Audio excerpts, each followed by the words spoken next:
Sebanyak 61 migran, 22 pria, 11 wanita, dan 28 anak-anak ditemukan oleh penjaga pantai Siprus di lepas pantai pada hari Rabu dan dibawa ke pelabuhan.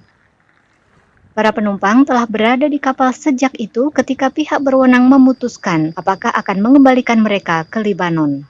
Mereka telah diberi makanan dan air serta persediaan lain yang dibutuhkan, kata pihak berwenang. Media lokal melaporkan bahwa mereka telah menuju ke Italia, tetapi berbelok ke arah Pulau Mediterania karena cuaca buruk dan telah bertindak menjadi kapten kapal sendiri.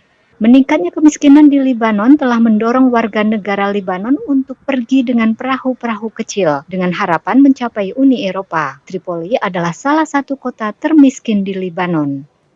Seorang juru bicara polisi Siprus mengatakan mereka tidak diizinkan masuk ke Siprus sampai dibuat sebuah keputusan. Siprus dan Libanon telah menandatangani kesepakatan untuk pemulangan para migran.